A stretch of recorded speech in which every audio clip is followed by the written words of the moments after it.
Sensationnel. Bruno, doesn't it make sense to see the heart if you're dealing with acute situations where all you're trying to do is to keep the heart beating? Yes, of course. We have many indirect ways of looking at the heart function. For example, blood pressure, saturation, or the pressure in the heart chamber and lab values. But nothing can beat seeing the heart. Yes, I agree. Let's first turn to the most critical of all situations. Let's look at cardiac arrest. What are the statistics here? Well, if you look at the statistics, you will see that in Europe, a population of 730 million, the incidence of sudden cardiac death is somewhere between 0.4 to 1 per 100 inhabitants per year. That adds up to 350,000 to 750,000 cardiac arrests per year. And about 275,000 are treated by medical emergency personnel. The figures are very much the same, I would say, in the US. And to put this into perspective, in Austria, which is a fairly small country of only 8 million, we have about 10,000 deaths due to sudden cardiac death and only 700 due to accidents. In other words, accidents is much less of a problem than actually sudden cardiac death is. Yes, Thomas, because we know that 1.6 of 1,000 hospital admissions have or will experience a cardiac arrest. Of course, it always depends in which setting you work. But after my experience in a very big hospital like Vienna General Hospital, we have something like 2,000 beds. I personally experience such situation 30 times per year. Yeah, and Bruno only oversees part of it. Of course, each individual ward does their resuscitations, and we have actually 3 main places where resuscitation is being kind of centralized. So imagine how frequently it actually occurs if you work, especially in specialized clinics which deal with cardiac patients.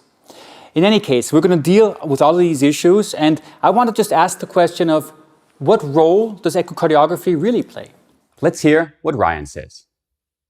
Echocardiography is particularly useful in the evaluation of hypovolemia, thrombosis or pulmonary embolism, and pericardial tamponade. This is exactly to the point. These are certainly the most important indications. In recent years, much has changed. Echo has been incorporated into the guidelines, especially to guide the PEA, diagnosing treatable causes of cardiac arrest and to assess the presence or absence of mechanical activity. Yes, we will talk about all these points. So from a very practical point, when you come to a patient who has cardiac arrest, obviously you will do your chest compressions. This has highest priority. And you will assess the heart rhythm and hope for a shockable rhythm. And then perform defibrillation as soon as possible. The goal is to get not only a coordinated electrical activity, but actually a mechanical activity, a contraction that is sufficient to perfuse the body and the heart itself. But how do we know that the patient has a sufficient perfusion, Bruno? Clinical signs are very important. For example, oxygenation. Well, if the patient starts breathing spontaneously or stands up and walks away. Well, this is not what we, of course, can expect, but we would wish certainly. But basically, the question is, in reality, can we always tell from the ECG? This is quite problematic because there can be an electrical activity without contraction of the heart. Yes, and this is what we call pulseless electrical activity, PEA, which is actually defined as a heterogeneous group of different electrocardiographic rhythms where we do not have sufficient mechanical contraction of the heart that produces, I would say, a palpable pulse or where we can measure a blood pressure. So together with a systole, this is what we call non-perfusing rhythm. You spoke about carotid pulse, and feeling the carotid pulse in a critical situation is not so easy.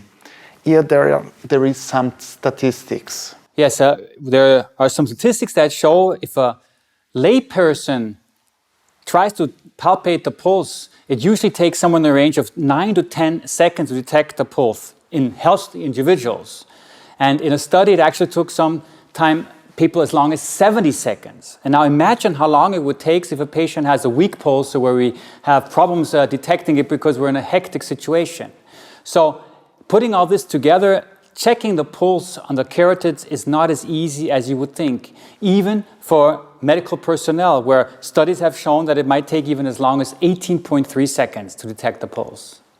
And even more so, some studies show that in 47% of patients with normal ejection fraction, there wasn't any pulse recorded or detected. And in 11% of patients with no cardiac activity, nurses and physicians who actually should be trained in palpating the pulse were able to detect the pulse. So the pulse is pretty difficult to detect. As a matter of fact, the guidelines actually discourage the measurement of the pulse, especially in the initial phases of resuscitation. Bruno, do you feel the pulse in your patients? I have to say that, like cardiac anesthesiologist, I am very good trained to test the pulse in patient before a cardiac operation or in patient with a left ventricular assist device. But in such situation, it's for me extremely difficult to test the pulse. The most guidelines recommend in emergency situation the use of non-invasive blood pressure, ECG, oxygen saturation, and end-tidal CO2 monitoring. But is there a place for ultrasounds too? Well, for sure, otherwise we would not be here and propagate echocardiography. But in which kind of emergency situations should we think to use ultrasound? Well, Thomas, the first reason to perform an ultrasound during an emergency situation is to assess if there is a mechanical activity. We talked about this already. To assess if there is a mechanical activity, we will see if there is an asystole, a PEA, or a pseudo-PEA. And then, after, we will assess the causes of cardiac arrest, and eventually we can guide the procedures. However, focused echocardiography is only recommended for PEA and asystolic rhythms, and should not delay life-saving treatment of ventricular arrhythmias. That means, in case of ventricular tachycardia and ventricular fibrillation, before taking an ultrasound, you should defibrillate. In a patient with no ventricular cardiac contraction and an asystolic electrocardiogram, the survival rate is very low, despite aggressive advanced cardiac life support resuscitation. In this situation, you won't see contraction on the echo. In true PEA, again, which is defined as the clinical absence of ventricular contraction despite the presence of electrical activity, you will find some form of a rhythm, but no effective contraction. Yeah, especially in this situation, echo can provide you with the reason why PEA is present. Just think of maybe pericardial effusion or bleeding or a very large right heart and pulmonary embolism. And studies have actually shown that this information can improve the outcome because we can decrease the time until treatment is initiated, and we can then speed up the time until spontaneous circulation is achieved. And here's an example of a patient where we performed an echo during resuscitation. If you look at this echo, you don't even have to look at the ECG to know that there is absolutely no contraction. So asystole and no mechanical activation. But Bruno, what is a pseudo-PEA? A pseudo-PEA is defined as the presence of ventricular contractility on cardiac ultrasound in a patient with palpable pulses. Patients with pseudo-PEA have some observable, although minimal cardiac output and have a higher survival rate, in part because there are often identifiable and treatable causes of their arrest.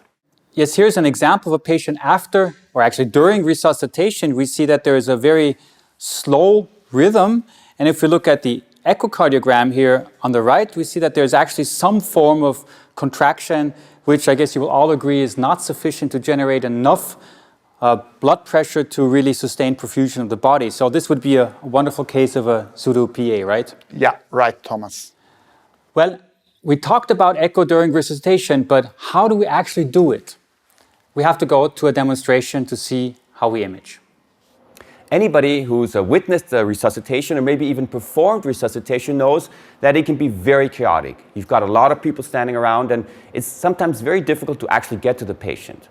But echo is very important and there are views from where you can determine the most important features. Anna, can you just show us from where you would image in such a patient? Yes, Thomas, I would definitely start with a subcostal approach and I would focus my exam mainly on three things. I would absolutely see if the heart is beating or not.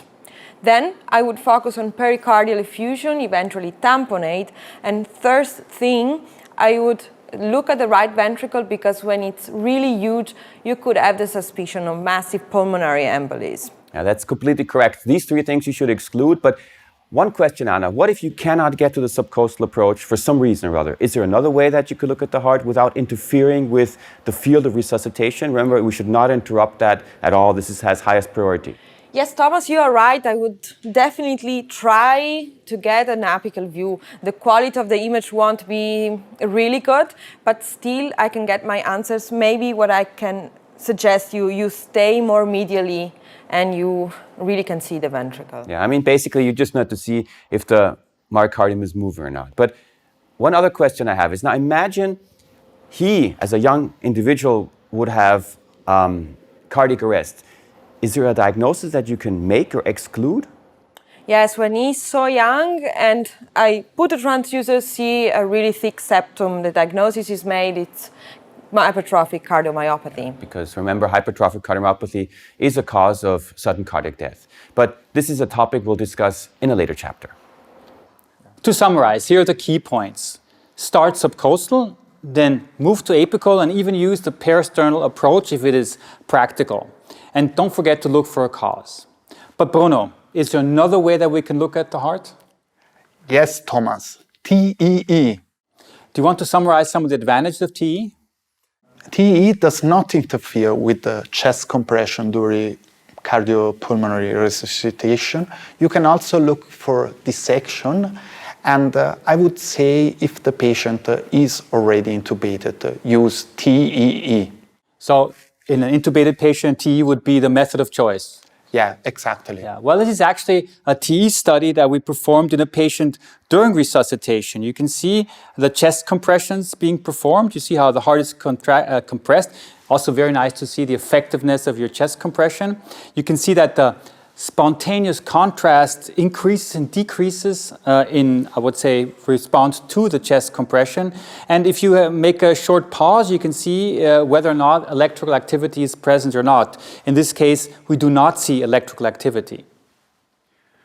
Here we see a cardiopulmonary resuscitation made by Lucas in a massive right ventricle. Bruno, what is a Lucas? Lucas is an external device for cardiac massage during cardiopulmonary resuscitation. Kind of a chest compression machine. Yeah, exactly. Okay, so.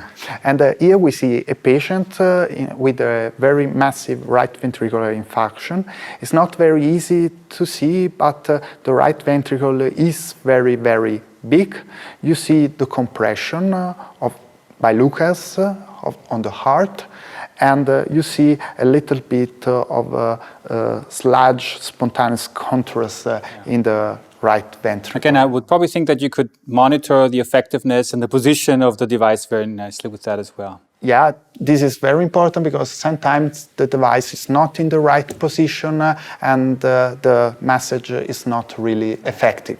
So TE is gaining more and more acceptance in the world of resuscitation, but echo provides a lot of information also in patients who have ventricular tachycardia. This is an example of a patient who had VT.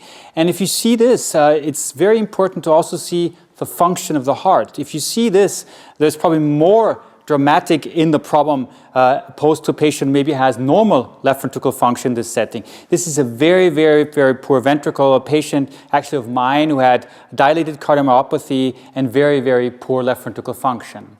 And if we now compare that with, this is the subcostal view of the same patient, and if we now compare it to the patient after resuscitation, we see that now he has a normal rhythm, the heart rate is lower, but function is still not improved. So this again shows that the patient had an underlying problem to start out with. As a matter of fact, we can even see that the patient had a MitraClip implantation.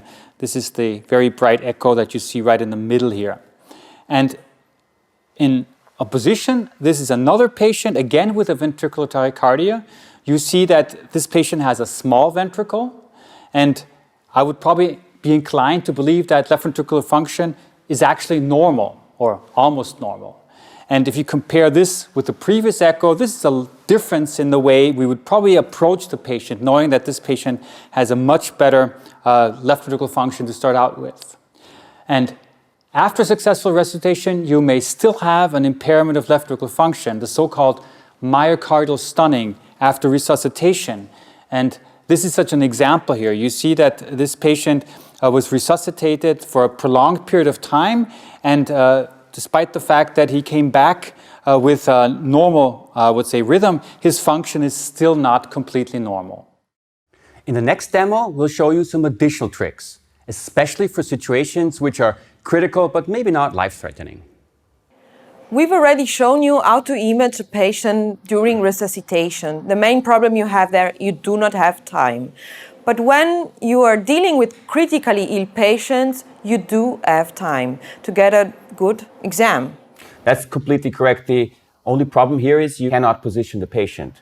But I will show you that it is still possible to perform echo from the standard views. This is the peristernal long axis view, and I think image quality is actually terrific in him. Of course, in many patients you will not get such good image quality. A little trick you can use is, first of all, try to stay as close as possible to the sternum, and second, move the transducer down one intercostal space. Sometimes you will get better image quality there. And can you still get an apical view? Yes, you can also get an apical view. The problem here you have is the lung, because the lung is on the lateral side interfering with your image. And if the patient is lying on his back, the heart might be at least partially hidden behind the lung. But to avoid this problem, the trick that I usually use is I try to image from a little bit more medial, in other words, closer to the sternum. Yes, actually from here we can get whatever we need about left ventricle. We can also see the valves, so more information. Yes, I think this is all you need, right, Anna? I mean, you can assess left ventricle function, you can see the thickness of the septum, you can even look at right ventricle function and the valves. Now, this is all you need in critical care patients. You know, in him, I can show you can even get a completely normal four-chamber view, almost get a normal four-chamber view if you're kind of on the rib. But just for demo purposes, in most patients, you will have to kind of be happy if you get something like that. But I think the main teaching point here is, yes, it is possible to image patients even if they're laying on their back. And the second teaching point I want to make as a final closing remark is, it's even possible to position patients on intensive care units if we only try a little bit. And that might help too. Lots of information, I know. And this is why we'll take a break. In the next part, we'll talk about causes for critical situations.